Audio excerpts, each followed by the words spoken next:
All right, and now we are going to follow up on more ongoing talk about the NBA, this time involving Charles Barkley and some highly charged remarks that he had for ESPN, which Stephen A. Smith, the at this point face of ESPN, if you look at the reports of his $100 million contract, which I don't get it.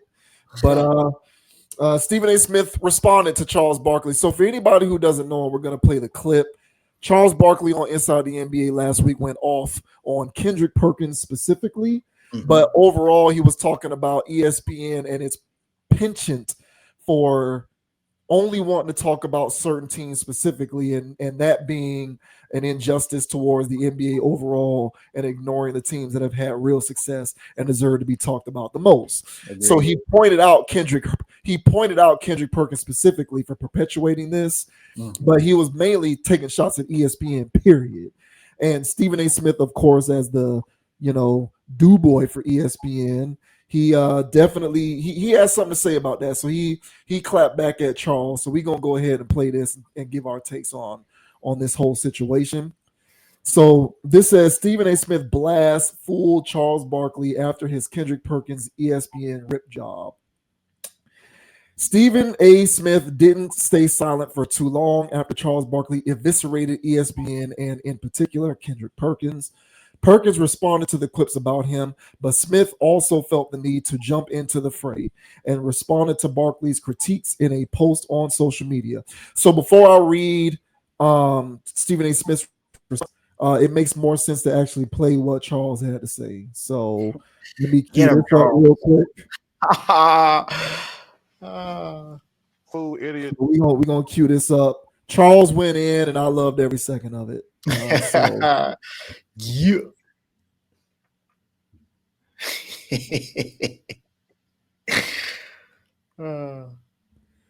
I'm trying to go. Oh, there we go.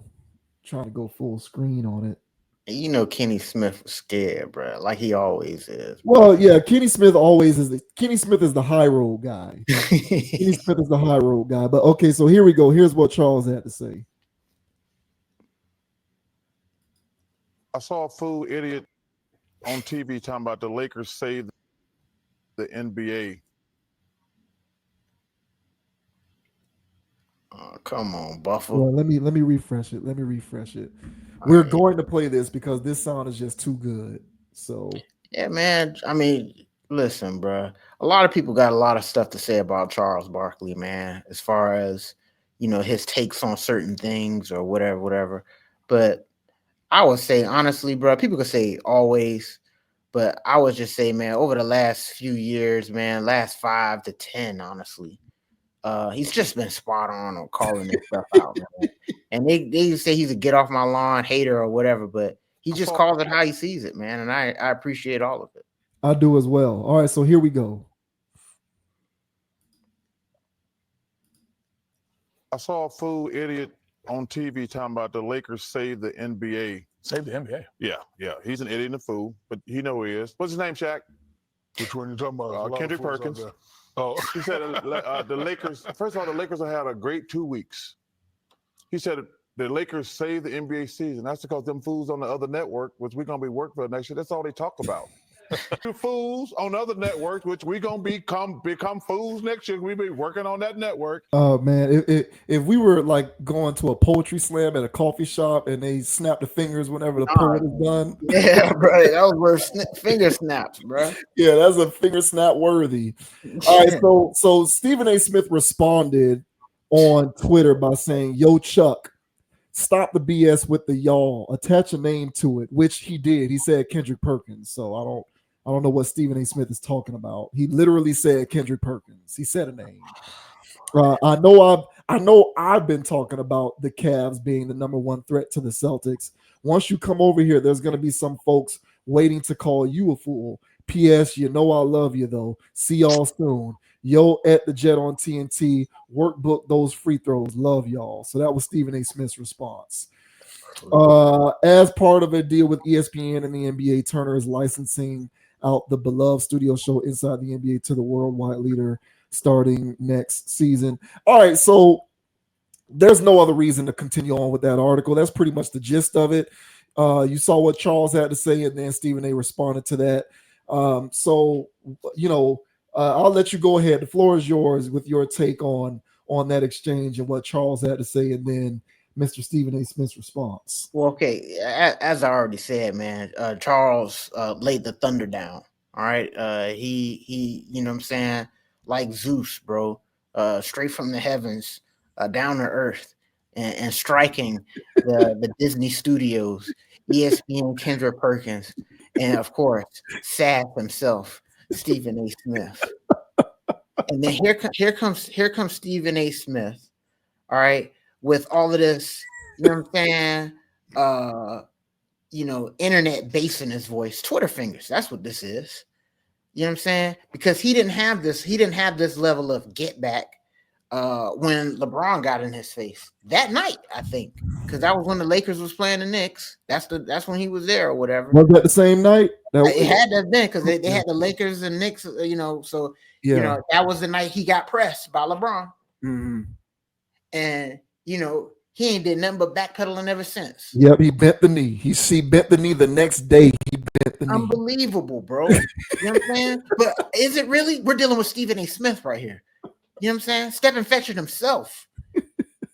He's got a closet. You know, like Doug, when Doug opened his closet, he got a whole bunch of the same vest, khaki pants, and everything.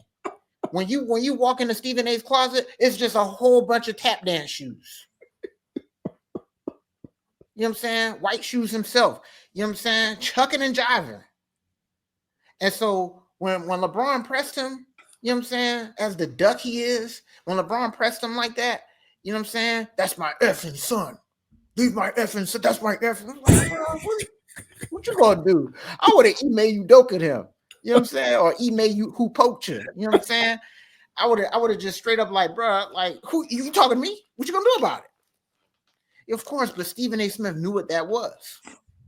And Stephen A. Smith knew what that was. That was LeBron, because LeBron is backed by the NBA. And so Stephen A. Smith didn't want to be in a bad place. He has to kiss ass. And if you're making the air quote king mad, you're in a bad place within the media. So that's why Stephen A. Smith said he didn't even want to talk about it. The ESPN made him talk about it.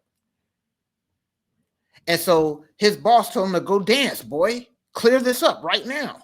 So he been soft shoeing it ever since when it came to that. Yeah. So now Chuck want to come over here and address Kendrick Perkins, not you, Stephen A. Smith. Now he mentioned that whole network. You know what I'm saying? But he called Kendrick Perkins out specifically, as you mentioned. And he called out that idiot Kendrick Perkins, which he is. You know what I'm saying? He got tap dance shoes on, but they kind of like orthopedics. You know what I'm saying? Yeah, man. He's not soft shoe, he's hard shoe. You know what I'm saying? Clanking around like a Clydesdale. He's a buffoon and an idiot. You know what I'm saying? I wish we had that clip queued up of him trying to do crossovers in the driveway. That's how he talks. The same way he try to do crossovers. It's embarrassing. And so for Charles Barkley to call him out, I was right there, 1,000%. You know what I'm saying? And so for Stephen A. Smith want to unmute now and come after Charles Barkley, you know what I'm saying, with Twitter fingers, you know what I'm saying, as if, hey, bro, you got to come over here to my network, okay, respectfully. You know what I'm saying?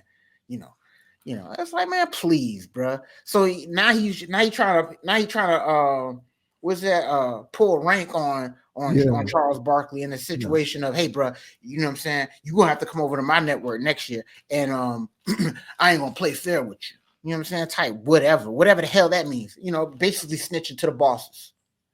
So whatever it is with the Stephen A. man, you know what I'm saying? Whenever he'll do something, I go, hey man, I guess he does have a mind of his own. Here he comes right back again.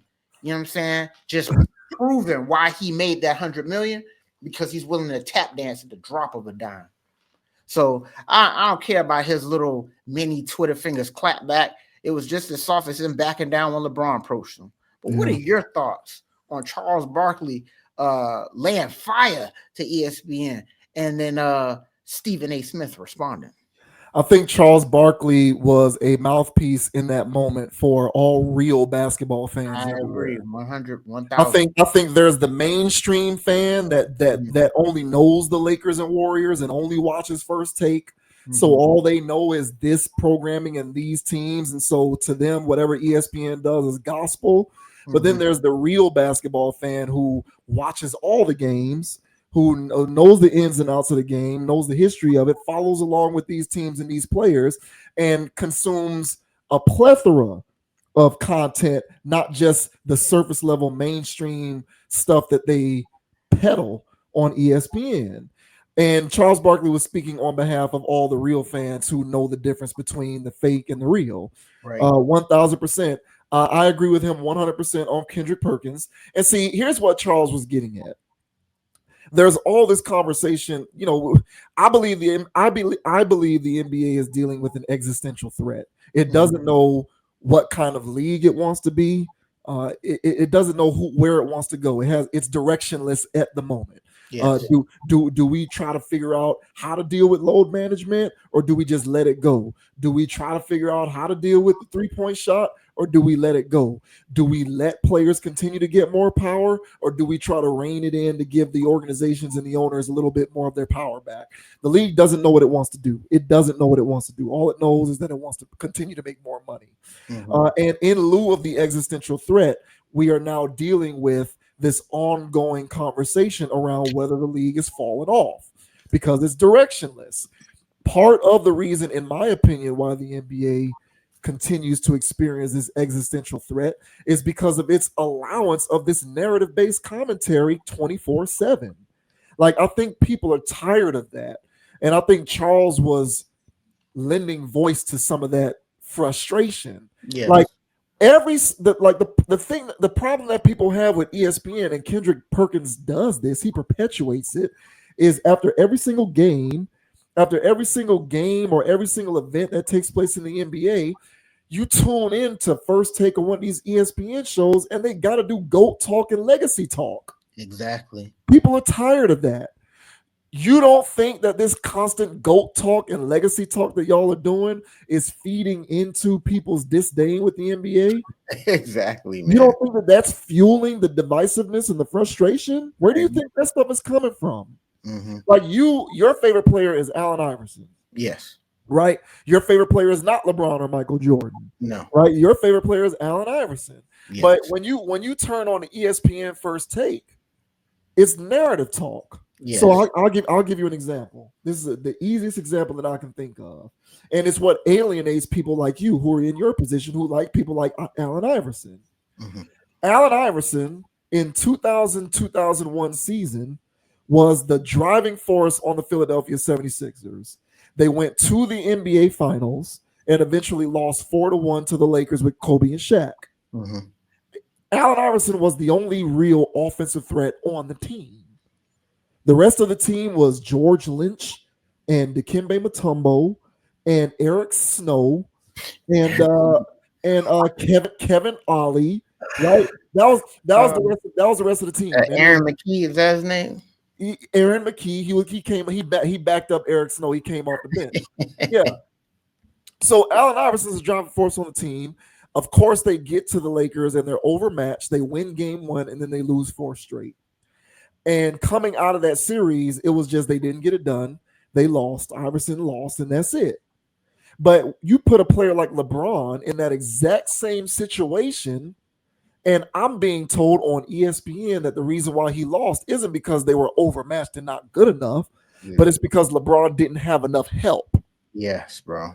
That's the kind of narrative stuff that fans are tired of, I believe. Yeah. That's the vitriol that gets thrown at ESPN's way is because of stuff like that. People are tired of that. So now you've hitched your wagon to a LeBron, and it's not just LeBron, Steph Curry. They're grooming Victor Wembanyama to be the next person. You hitch your wagon to these individuals, and you create these weird storylines to sort of explain whatever happened with any sort of outcome in their career. Meanwhile, if my favorite player is Tracy McGrady or Allen Iverson, I'm just left on the cutting room floor getting told that they just didn't get it done. Right. And who created the environment for that kind of commentary to exist? They did. Yep. And they put it on TV every day. Every day, So bro. what Charles Barkley is saying is get rid of this. Stop it with every time the Lakers win or lose a game, we do not have to turn on TV the next day and talk about what this means for LeBron's legacy. We don't. If LeBron has if LeBron has a 30-point triple double, why do we have to turn on TV the next day and have that mean something with the GOAT conversation? People don't give a shit about that. Y'all are creating a situation in which those are the talking points. You're creating the market. Yep. And then when people rebel against the market, you complain that this is what people want to talk about. That's why we put it on. No, you want to talk about that, and that's why you put it on. Where are all of these people who are clamoring for more GOAT legacy debate? Who's doing it? No one is asking for that. You're putting it on because you want to. And that's what Charles Barkley's talking about. Hey man, and then you'll hear people like Stephen A. Smith who say, well, we have the highest ratings. So what? What the hell does that mean? It just means you have the majority of mainstream people who don't know any better. Exactly. People who have the TV on in the background on ESPN and don't turn it anywhere else. What does that even mean? Because you rate the highest? You don't have to do GOAT legacy talk to rate the highest. I watch all of these other shows on other networks like Fox where they do good basketball debate talking about other teams and other players, and they don't do GOAT legacy debate every day like y'all do. So as far as I'm concerned, Charles Barkley was 100% on the money. Kendrick Perkins is an idiot and a fool. Of course, the NBA is dealing with problems and challenges. Of course, the NBA is dealing with an existential threat. You have mouthpieces on networks like Kendrick Perkins who are going on national television and saying the Lakers saved the NBA. Why say that? Who does that?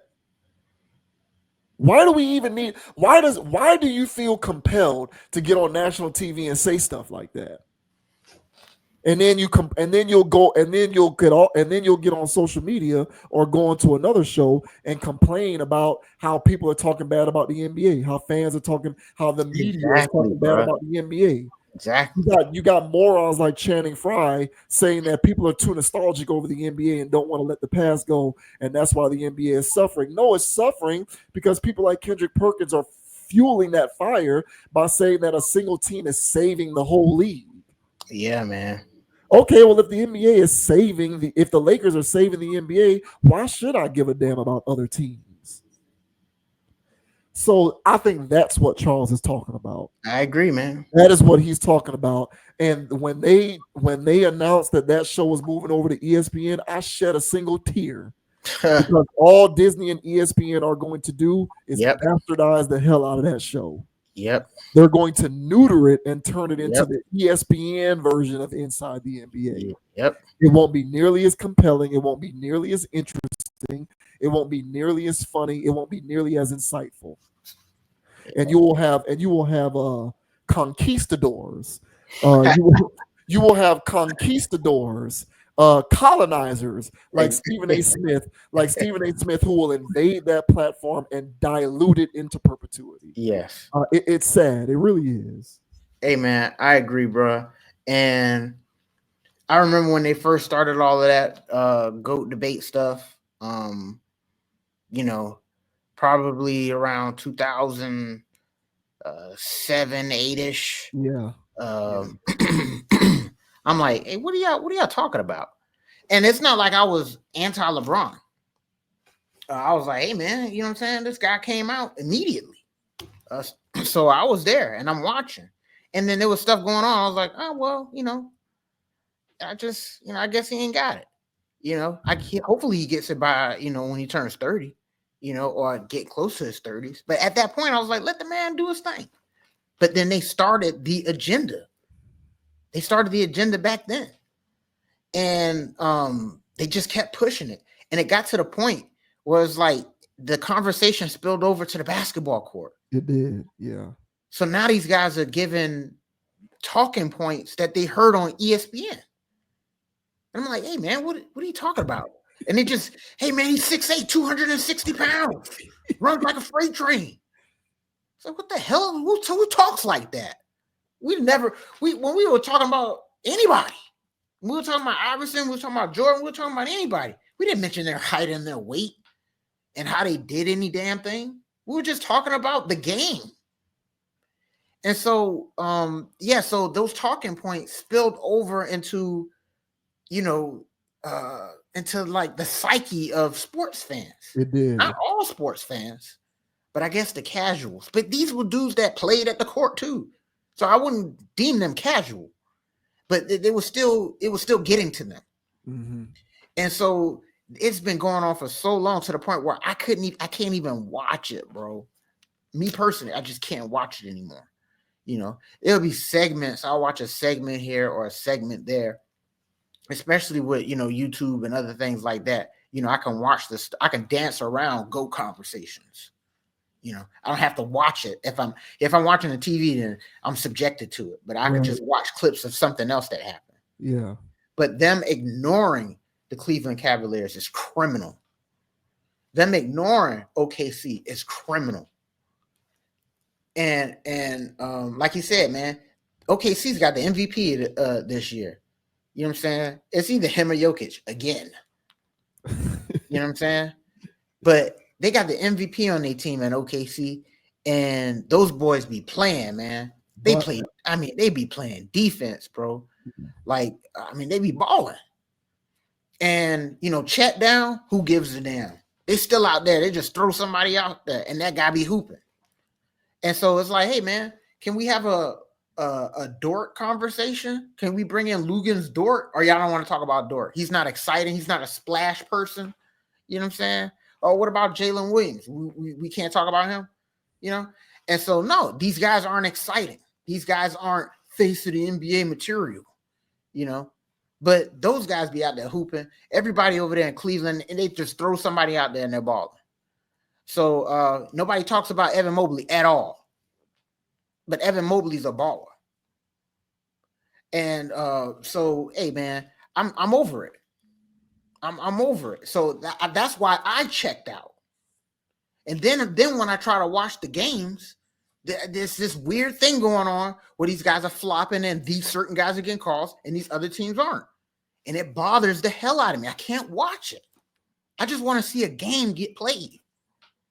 So for people like me, I guess the purists, just guys that just want to watch the basketball, man, we're not allowed to. Yeah, it's not too much to ask. It's not. If I'm watching basketball commentary, I want to hear them talk about the game that's on.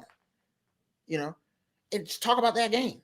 But if there was a game that's on, or even on ESPN, somehow, some way, they're going to find a way to bring up that guy or bring up the Warriors or some other team that's not even relevant. Because they think by dragging these people's names into the conversation, it makes people more interested. No, in actuality, like you mentioned, it turns us off. It does. So, yeah, man, I'm right on with Charles Barkley, man. Spot on. I was surprised that he let all of it go like that. But he hit so many nails on the head, bro. He built the damn house in 2 minutes. So I agree with him wholeheartedly, man. But will the NBA listen? Will ESPN listen? Hell no. They think they're smarter than us. So they're going to keep bombarding us with the same garbage. So I'm going to keep not watching either. So, yeah, man. When you are paying somebody handsomely to talk about basketball on national television, and this person goes onto national television and says with a straight face, the Lakers saved the NBA. Come on, bro. Like a clown. That is such ridiculous. That's such a ridiculous thing to say. And like, you don't even realize what you're doing. You will be, and I'm speaking on Kendrick Perkins, of course. Yeah. You will be the same person who will parrot Channing Frye's speech, complaining about how the media discusses the NBA. Yet you will also get on national television and make comments like that, not realizing that comments like that diminish the NBA. Yes. When you say one singular team is saving the entire league because of a trade, you're diminishing the rest of the league by propping up one team as the savior. Yep. That does the sport no favors. And these are the kinds of people that they hire over there. And they're supposed to be the quote unquote worldwide leader. All they do is narrative talk every day. All they do, bro. Every day. Every time that a game takes place, the next day, there are going to be topics not around X's and O's or basketball or how good is this team really. It's going to be narrative-driven conversations. What does this mean for this player's legacy? Players who ain't even been in the league long enough to have enough skin in the game to have a legacy. You know, they've used the word legacy into the ground so much, I can't even really use the word and say it with a straight face. It's ridiculous. Every single thing with you guys is legacy this, GOAT that, GOAT debate, legacy, top 10, top 5. All they do over there is narrative talk.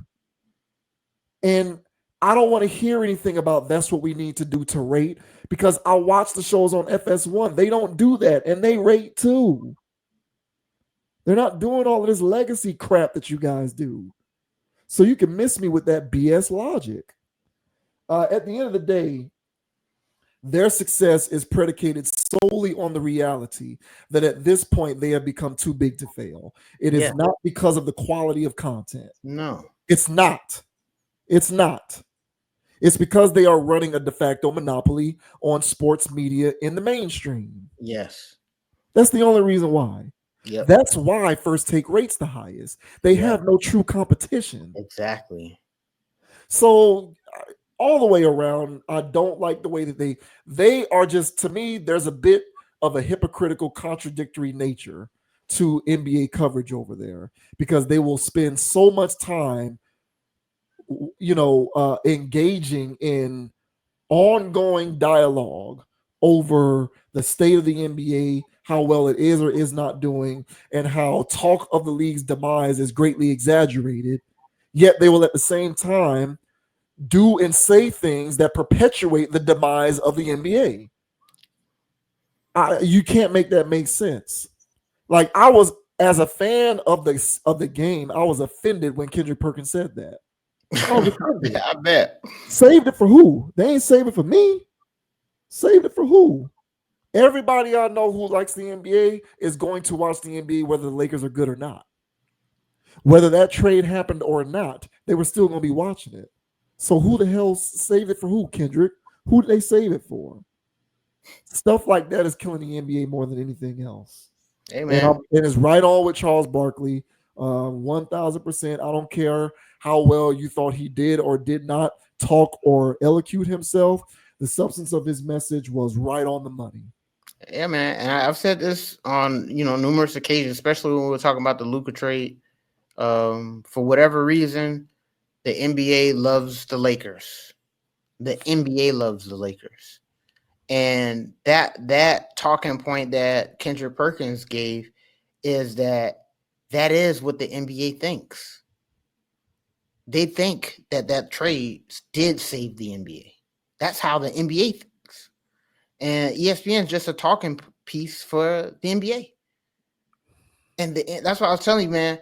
Their business model of having one person be the face of the league is ridiculous. It's stupid.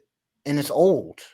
That worked when there was just one, sports network. That worked when there was just 35 channels on TV.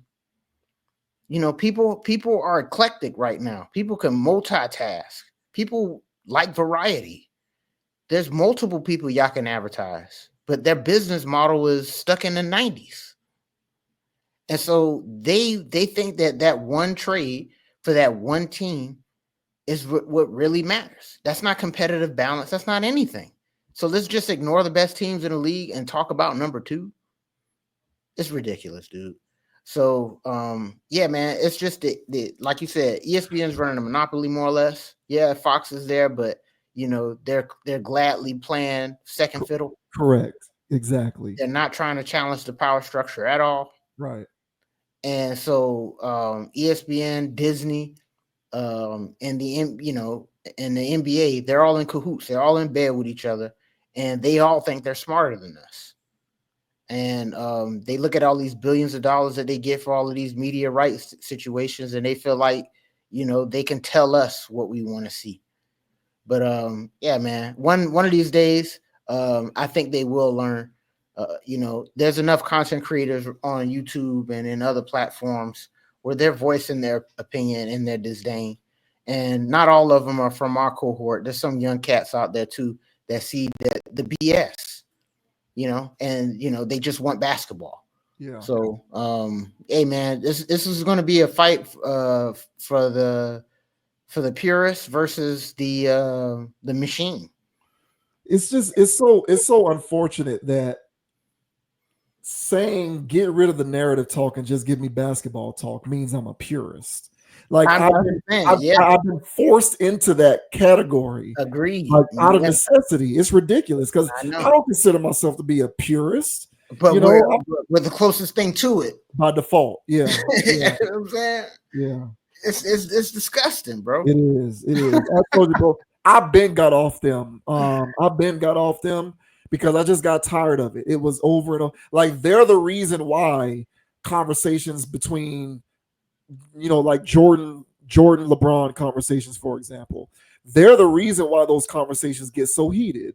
They fan the flames because every day when something happens, there's a GOAT topic. Exactly. There's a legacy topic. There's a top 10 topic.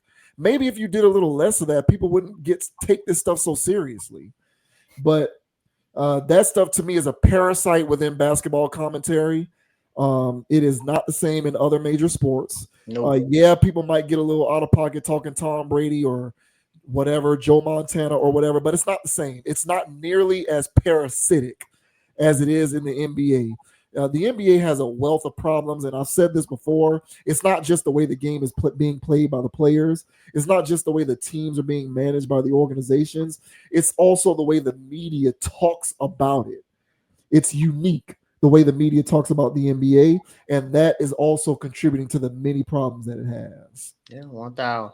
So, hey, shout out to Charles Barkley, man, and shout out to Shaq, man. Shout out to everybody on the set, bro. They know what's up, bro. Yeah, and I'm sad to see it go. Yeah, Crazy, yeah. Shouts out to Ernie too. Ernie, yeah, man. Ernie, the real deal. Yeah, man. He low key a G in the game, bro. Oh man,